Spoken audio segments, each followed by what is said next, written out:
Euzu billahi mineşşeytanirracim. Bismillahirrahmanirrahim. Elhamdülillah ve salatu ve selamu ala Resulillah. Değerli arkadaşlar, İbn-i Cüzey el-Gırnati'nin Et-Teshil li Ulum-i Tenzil adlı eserinden Vakıa suresi tefsirinin 13. dersini yapmak üzere birlikteyiz. Geçen dersimizde tam olarak 88. ayete gelmiştik. 88. ayetteyiz. Efendim nedir ayet-i kerime? فَأَمَّا اِنْ كَانَ مِنَ الْمُقَرَّبِينَ فَرَوْحٌ وَرَيْحَانٌ وَجَنَّةُ النَّعِيمِ فَرَوْحٌ وَرَيْحَانٌ وَجَنَّةُ النَّعِيم'de efendim 89. ayet. 88-89. ayetin mealini vereceğiz. فَأَمَّا اِنْ كَانَ مِنَ الْمُقَرَّبِينَ Fakat eğer o ölen kişi Allah'ın has kullarındansa, Allah'a manen çok yakın olan kullarındansa فَرَوْحٌ وَرَيْحَانٌ وَجَنَّةُ النَّعِيمِ Ferauhun onun için bir istirahat vardır. Bir dinlenme, efendim zevku safa sürme ve reyhanun bol rızık ve cennetun naim ve nimet cenneti vardır. Hani nimet dolu cennet vardır. Hani o efendim ölümünde hazır bulunup da onu geri onun canını geri bedenine döndüremediğiniz, ölümüne mani olamadığınız o kimse eğer efendim Allah'a yani mukarrablardan yani Allah'a manen çok yakın kullardansa, Allah'ın has kullarındansa onu bekleyen ne? Efendim ferauhun, ruh yani istirahat, efendim güzelce ağırlanma, reyhan, efendim bol rızık ve cennetun naim ve nimet cenneti vardır. Mealini verdik. Ayet-i kerimelerin tefsirini okuyoruz. فَاَمَّا اِنْ كَانَ مِنَ الْمُقَرَّبِينَ Fakat o ölen kişi mukarrablardansa yani Allah'a manen yakın kullardansa اَدَّمِيرُ فِي كَانَ لِلْمُتَوَفَّى Efendim inkâne eğer ise kim ise o muteveffa kişi, o vefat eden kişi. O zamir ona gidiyor.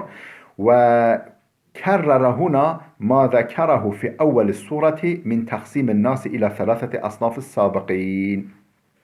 Efendim surenin başında üç sınıf insan olduğunu Allah zikretmişti. Efendim sabikun, ashabul yemin, ashabul şimal ve kerrere huna. İşte burada tekrar etti. Cenab-ı Hak ma zekerahu fi evveli surenin başında zikrettiği min taksimin nas insanların ayrıldığını ila selasete asnafın es-sabikin daha önce geçen üç sınıfa insanların taksim edildiğini surenin başında zikretmişti. Burada aynı gerçeği tekrar etti. Efendim birinci sınıfına es-sabikin. Es-sabikin efendim önde gidenler. Efendim hayırlı işlerde, efendim salih amellerde, takvada ve bunların sonucu olarak da mükafatta en başta yer alanlar. İkincisi ve ashab-ül yemin. Ashab-ül yemin yani bahtiyar kimseler, amel defterleri sağlarından verilen kimseler veyahut da sağ canipten cennete doğru sevk edilecek kimseler ve ashab-ı şimal. Üçüncü sınıfta ashab-ı şimal yani bedbaht kimseler, amel defterleri, amel sayfaları sol taraflarına verilenler ve sol taraftan cehenneme doğru sevk edilecek kimseler. Üç sınıf surenin başında zikredilmişti. Burada yine efendim farklı bir üslupla da olsa aynı husus tekrar ediliyor. فَالْمُرَادُ بِالْمُقَرَّبِينَ هُنَا السَّابِقُونَ الْمَذْكُرُونَ هُنَاكَ Burada tırnak içinde el-mukarrabin var ya, el-mukarrabinden murat maksat orada zikredilen sabikundur, önde gidenlerdir. Feravhun ve reyhanun. Er-ravhu el-istiraha. Hani dedik ya onları eğer o ölen kişi mukarrabundan ise onu ne bekler? Ravh bekler. Reyhan bekler. Cennetun naim bekler. Er-ravh el-istiraha dedik ya. Yani onu bir istirahat, bir dinlenme. Yani o hayat, dünya askerliğinden, memurluğundan, meşakkatinden, efendim din için, ahiret için koşturmaktan bir dinlenme vardır. Yani askerin terhis edilmesi gibi.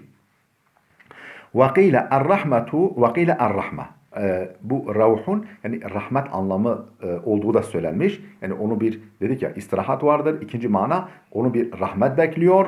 Ruviye enne Resulullah sallallahu aleyhi ve selleme qara'a feruhun biddammir ra'i ve ma'nehu er-rahme.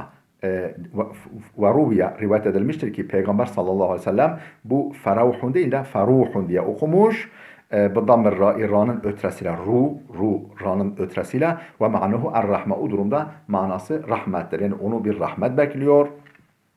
Efendim bol rızık bekliyor, bol rızık bekliyor ve nimet cenneti bekliyor. Ve kîle el-hulûd yani ruh ebediyet. Onu bir ebediyet bekliyor. Ruhun ebediyet manası olduğu da söylenmiş. Ey bekâ'ur ruh. Efendim yani ruhunun bekası, ruhun ölümsüzlüğü onu bekliyor. Onun ruhu artık ölümsüzdür. Ve emmer reyhan bu ruh kelimesini açıkladı. Peki ve reyhanun oradaki reyhan kelimesi ise fakile innehu er-rizku. Efendim onu bir bol rızık, bol nasip, bol kısmet bekliyor. Vakile el-istiraha efendim onun da istirahat manası olduğu söylenmiş. Vakile at-tibu hoş koku. Efendim onu bir dinlenme veya rahmet veya ebediyet bekliyor. Bir de hoş koku bekliyor. Vakile er-reyhanul ma'ruf. Efendim bilinen reyhan çiçeği. Onu o reyhan çiçeğiyle karşılanacak. Hoş kokulu çiçekle karşılanacak. Ve fi kavlihi feravhun ve reyhanun darbun min durubit tecnis. Feravhun ve reyhanun efendim bir çeşit cinas sanatı var. Cinas ne demek cinas? Yani sesleri aynı ama manaları farklı kelimeler. Bir çeşit tecnis yani cinas sanatı vardır denmiş. Ve emma inkâne min ashabil yemin hani ikinci sınıf insan vardı ya efendim öldükten sonra diriliş da ikinci sınıf insan eğer o ölen kişi ashab-ı yeminden ise yani ikinci bahtiyar grup ashab-ı yeminden ise feselamun leke min ashabil yemin feselamun leke efendim selam sana ey o ölen kişi yani ona denecek ki selam sana ey öle efendim ey mutevaffa kişi min ashabil yemin sen ashab-ı yemindensin sen o bahtiyar kullardansın bu zamir bu durumda zamir kime gidiyor o ölen kişiye ama zamir peygambere de gidebilir feselamun leke yani selamet sana selamet haberi sana ya Muhammed min ashabil yemin ashab-ı yeminden o kişi ki ashab-ı yemindendir onun selamet haberi sana veriliyor. Yani o kişi selamettedir. Onun efendim hiçbir sıkıntı çekmeyecek, burnu kanamayacak ve efendim o tamamen güven, esenlik içinde olacaktır. Değişik manalar var ayet-i kerimenin. Onları açıklayacağız. Feselamun leke min ashabil yemin. Efendim selam sana yani selam burada selamet sana yani selamet haberi sana ya Muhammed min ashabil yemin o ashab-ı yeminden. Mana hâzâ alel cümle yani alel cümle yani genel olarak bu ayetin manası necatu ashabil yemin ve saadetuhum ashab-ı yeminin yani o amel defterleri sağdan verilen efendim bahtiyar kimseler ve de cennete sağ taraftan sevk edilen kimselerin efendim kurtuluş ve saadeti yani kurtulacakları ve saadete erecekleri genel olarak o mesaj veriliyor. Ve selamu huna feselamundaki selam kelimesi yahtemilu en yekune bima'na selame ev tahiyye. İki mana ihtimali var. Ya selamet yahut da bizim bildiğimiz selam. Yani merhaba, hoş geldin, efendim güzel karşılama manası. Ya selamet yahut da hoş karşılama manası da olabilir. Yani bizim bildiğimiz normal selam. والخطاب في ذلك يحتمل أن يكون للنبي صلى الله عليه وسلم أو لأحد من أصحاب اليمين. Peki lekedeki hitap kime? Peygambere hitap olabilir. Yani selamet haberi sana ya Muhammed min ashabil yemin. Ashab-ı yeminden yani bu hitap peygambere de olabilir. En yekun lin nebi sallallahu aleyhi ve sellem ev li ahad min ashabil yemin ve da ashab-ı yeminden herhangi birisi yani ölmekte olan kişi eğer ashab-ı yemindense ona şöyle denilecek. Efendim selam sana veyahut da selamet senin için selamet vardır ya ashab-ı yemin. Ey ashab-ı yemin olan kişi, ashab-ı yeminden olan kişi. Fe in kana lin nebi sallallahu aleyhi ve selleme efendim fesselamu bima'na selame. Eğer lekedeki hitap yani sana'daki hitap peygambere ise o zaman es-selam kelimesi fesselamundaki selam kelimesi bima'na selame.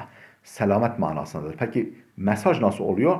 Vel mana şöyle selamun leke ya Muhammedun minhum. Yani selamet haberi sana ya Muhammed. Selamet sana. Selam burada selamet manasındadır. Selamet haberi sana ya Muhammed. Ey la tera minhum illa selamete minel azab. Yani onlardan ancak hangi haberi alırsın? Onlardan neyin neyin haberdarı olursun? Azaptan selamet görürsün. Onlardan ancak azaptan onlar hakkında ancak azaptan salim kalma, azaptan uzak kalma, azaptan kurtuluşu görürsün onlar hakkında. Böyle haber alırsın. Onların bu şekilde haberini alırsın. Ve in kana'l hitabu li ahadin min ashabil yemin eğer lekedeki hitap ashab-ı yeminden herhangi birine ise yani o ölen ashab-ı yeminden herhangi birisi ise ve hitap ona ise o zaman fesselamu ve ma'na tahiyyati. O zaman buradaki selam bizim bildiğimiz hani hoş geldin, merhaba, efendim selam sana. Yani normal bizim selam ve tahiyye anlamındadır. Mana ne? Vel mana selamun leke ey tahiyyetun leke. Selam sana. Yani hoş amedi sana. Hoş geldinler sana. Ya sahibel yemini ey ashab-ı yemin ey tarafın adamlarından olan kişi min ihvanike kardeşlerinden senin kardeşlerinden sana selam, merhaba, hoş geldin, hoş amedi sana ey o ashab-ı yemin olan kişi işte senin kardeşlerin olan ashab-ı yeminden selam sana. Ve hum ashabul yemin. Kardeşlerinden dedi yani ashab-ı yeminden. Ey yusellimune aleyke yani onlar da sana selam ediyorlar. Onlar o tarafta seni bekliyorlar. Efendim hoş geldinlerle seni karşılıyorlar. Fehuve ke kavlihi illa qilen selamen selama. Yani efendim cennete girenler ancak neyi duyacaklar? Selamen selama. Selam selam sözlerini duyacaklar. Surede geçti. Aynı bu surede geçmişti. Vakıa suresi 26. ayet. Ev yekune bima'na selama. Yahut da buradaki selamda yani eğer hitap o ölen kişi ashab-ı yeminden ise ve bu hitap da ona ise ikinci ihtimal buradaki selamet anlamına da gelebilir. Ev yekune bima'na selama o selam selamet manasına gelebilir. Ve takdiru o zaman açalım şöyle selametun leke ya ashabel yemin ya sahibel yemin ey sahibe yemin yani amel defteri sağ tarafından verilecek kişi ey bahtiyar kişi ve ey efendim sağ taraftan cennete sevk edilecek kişi selamet sana. Thumme yekunu kavluhu min ashabil yemin o min ashabil yemin peki nasıl bağlayacağız oraya? Ey haberu ibtidain mudmarin yani gizli bir mubtadanın haberidir. Takdiruhu ente. Yani ente min ashabil yemin. Selamet sana. Sen ashab-ı yemindensin. Orada bir min ashab-ı yeminin başına bir ente var. Min ashab-ı yemin mudmar olan, gizli olan bir mubtadanın haberidir. Efendim ente min ashab-ı yemin. Ve emma in kana minel mukezzibine dallin. Fakat eğer o ölen kişi, muteveffa kişi efendim yolunu şaşırmış ve hakkı, Kur'an'ı, peygamberi, tevhidi yalanlayanlardan yolunu şaşırmış birisi ise fenuzulun min hamim efendim ve tasliyetu cehim fenuzulun min hamim yani kızgın efendim kaynar sudan bir konukluk kaynar sudan bir konukluk yani onun efendim ilk karşılanacağı şey kaynar sudur. Ve tasliyetu cehim ve cehenneme sokulmasıdır. Onun yani ağırlanması bu şekilde. O ilk böyle bir manzarayla böyle bir yani böyle bir şeyle böyle bir durumla karşılanacaktır. Ve emma in kana minel mukezzibine dallin. Şimdi meali verdik. Kısaca tefsirini okuyoruz. Eğer o ölen kişi hakkı yalanlayan sapkın kimselerden ise yani el kuffara Yani ve hum ashabu şimal ve ashabul meş'ame. Yani burada maksat kim? Kafirlerdir. O kafirler de ashab-ı şimal veya ashab-ı meş'ame. Yani ikisi aynı manada. Ashab-ı şimal ve ashab-ı meş'ame. Üçüncü sınıf insan bu defa. فَنُزُلٌ min hamim. Ay en-nuzul evvelu şeyin yukaddamu lid-dayf. Yani misafir hemen gelip oturduğunda ilk önüne konan böyle hani konukluk, yani misafir eve geldiğinde ilk önüne konan ikramdır. Onun ikramı efendim kızgın şey yani kaynar su olacaktır. En-nuzulu evvelu şeyin yukaddamu lid-dayf. Misafire takdim edilen ilk ikramdır. Normalde mana budur. Tabi orada bir alay var. Efendim onlara o güya misafir ya cehennemin misafirleri onlara konukluk olarak ne verilecek? Kızgın su, kaynar su. İnne hâzâ lehuve hakkul yakin. Bu efendim hakkul yakindir. Yani hiç kuşku taşımayan bir gerçektir. Bu hiç kuşku taşımayan bir gerçek. Bu dediği yani efendim sabikuna verilecek ikram, ashab-ı yemine verilecek ikram ve bu ashab-ı şimala veya işte hakkı yalanlayan sapkınlara verilecek ceza nedir? Lehu hakkul yakin, efendim kesin gerçektir. Hiç kuşku taşımayan bir gerçektir. İnne hâzâ lehuve hakkul yakin. El işaretu ila ma tadammenetu hâzihi suratu. Burada bir ma düşmüş değerli dostlar. El işaret. İnne hâzâdaki hâzâ ismi işareti neye işarettir? Haza neyi ifade ediyor? El işaretu. Buradaki hazadaki işaret ila ma tadammenetu hâzihi suratu. Bu surenin içerdiği min ahvalil halqi fil ahira. Ahirette mahlukatın hallerine hallerine işarettir. Yani bu surada yer verilen yani halleri var mahlukatın, insanların halleri var. İşte bu haller hiç kuşku taşımayan bir gerçektir. Efendim, min ahvalil halqi fil ahire. Ahirette mahlukatın hallerine ki bu surada yer verildiği o hallere ona işarettir. Ve hakkul yakin, yani bu kuşku taşımayan gerçektir dedik ya, onun manası es-sabitu. El-yakin, hakkul yakin, es-sabitu minel yakin. Yani kesin ve kuşkusuz anlamında. وَقِيلَ اِنَ الْحَقَّ وَالْيَقِينَ بِمَعْنًا وَاحِدًا لَهُوَ حَقُّ الْيَقِينَ. Yani hak da yakin de aynı manada olduğu söylenmiş. Peki o zaman niye tekrar edilmiş? فَهُوَ مِنْ اِضَافَةِ şey ila nefsihi.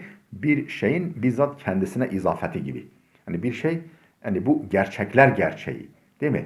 Yiğitler yiğidi. Kahramanlar kahramanı diyoruz ya. Kahramanlar kahramanı. Yani yine aynı şey olmuş oluyor. Bu da in lehuve hakkul yakin. Yani gerçekler gerçeğidir bu. Bu gerçekler gerçeğidir. Yani bir şeyin kendi kendisine izafeti manasında. فَهُوَ مِنْ اِضَافَةِ şey ile nefsihi. Bir şeyin kendi kendisine izafeti kabilindendir. Kevlihi mescidul cami'. Zaten mescid de cami'dir. Cami' de cami'dir. Aynı manada. وَاخْتَارَ İbn Atiye en yekune kevlike fi emrin tuakkiduhu. Yani pekiştirmek istediğin bir hususta şöyle demen türünden kabul ediyor İbn Atiye. İbn Atiye şu görüşü tercih etmiş. En yekune ke kavlike fi emrin tuakkiduhu. Vurgulamak, pekiştirmek istediğin bir hususta şöyle demene benzetiyor. Şöyle demen türündendir diyor. Hâzâ yakînul yakîn. Bu kesinler kesinidir. Gerçekler gerçeğidir. Ev savâbu savâb. Bu doğrular doğrusudur. Bima'na ennehu nihayetus savâb. Yani doğrunun kesinliğin zirvesidir anlamında. Fesebbih bismi rabbikel azim. Efendim o büyük Rabbinin adını tesbih et. O büyük Rabbinin adını tenzih et. Efendim bakalım nasıl mana verecek? O halde ulu Rabbinin ismini tenzih et manasında. Fesebbih bismi rabbikel azim. Diyor ki lemma nazalet hadihil ayetu qala Resulullah sallallahu aleyhi ve selleme ic'aluha fi ruku'ikum. Efendim deniliyor ki peygamber bu ayet indiğinde rivayet edildiğine göre bu ayet indiğinde yani fesabbih bismi rabbikel azim ayeti indiğinde peygamber şöyle buyurdu. İc'aluha fi ruku'ikum. Bu yani Subhan rabbiyel azimi ruku'unuzda söyleyin. Namazda ruku'a gittiğiniz zaman bu duayı yapın. Yani Subhan rabbiyel azim diyoruz ya. Rukuda işte peygamber bu ayet indiğinde peygamber bunu rukuunuza yerleştirin. Yani bu rukuunuza monte edin.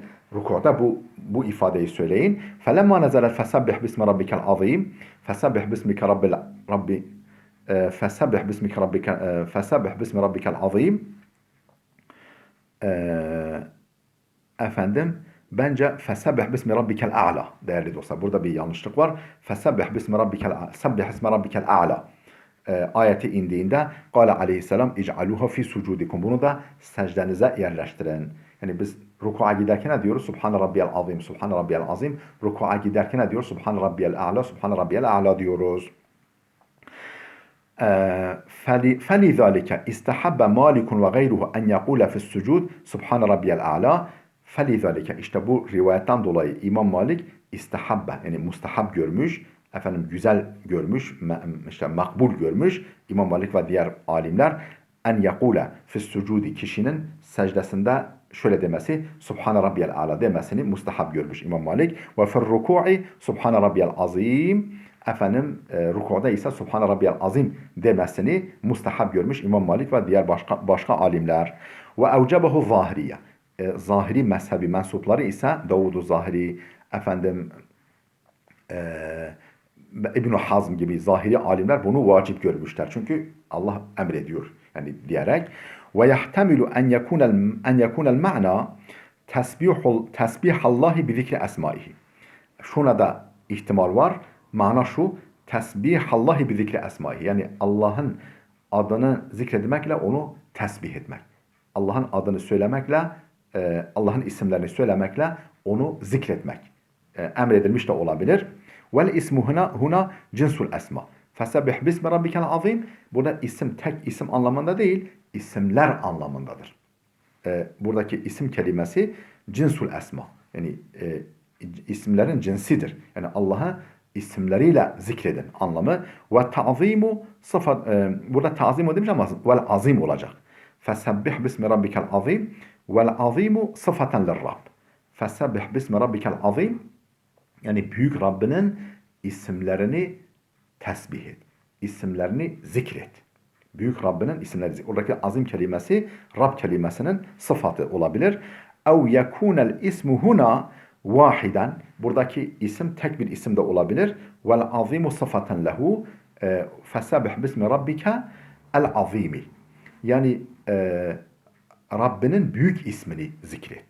Bak büyük Rabbinin isimlerini zikret. Birinci mana efendim Rabbinin büyük ismini yani ismi azam diyoruz ya büyük ismini zikret. Vel azimu sıfaten lehu ve keennehu emarahu en yusabbiha bil ismil azam. Sanki peygambere ve peygamberin şahsında her bir mümine Allah emrediyor ki ismi azamla tesbih etsin. İsmi azamla Allah'ı ansın. Ve yu'eyyidu hâzâ ve yuşiru ileyhi ittisalu suretel hadid biha. Efendim ve yu'eyyidu hâzâ bu manayı destekliyor. Ve yuşiru ileyhi bu manaya işaret ediyor. İttisalu suretel hadid biha. Yani hemen peşinden bu surenin yani Vakıa suresinin hemen peşinden Hadid suresinin getirilmesi bu gerçeği destekliyor ve buna işaret ediyor. Ve fi evveliha et-tesbihu. Efendim nasıl başlıyor sure Hadid? Sebbaha lillahi ma fis semavati vel ard ve huvel azizul hakim. Bakınız efendim tesbihle başlıyor. Baş tarafında Hadid suresinin baş tarafında tesbih var. Sebbaha lillahi diye başlıyor. Ve cümletun min esmaillahi ve sıfatihi. Ve ardından Allah'ın isim ve sıfatlarından bir cümle. Yani epey bir miktar Allah'ın isim ve sıfatları geliyor. Mesela önümde değerli dostlar bakayım. Ve huvel azizul hakim geçiyor mesela birinci ayet. İkinci ayet ve huve ala kulli şeyin kadir geçiyor. Ve huve bi kulli şeyin alim geçiyor. Efendim ardından bima ta'meluna basir geçiyor. Daha sonra efendim 9. ayette la raufur rahim geçiyor. Yani bu işte surenin baş taraflarında efendim Allah'ın isim ve sıfatlarından epey bir miktar geçiyor. Hadid suresini yani demek istiyor. Bu surenin ardından gelen Kale İbn Abbas. İbn Abbas demiştir ki İsmullahil azim el-azam mevcudun fi sitti ayatin min evveli suretil Hadid.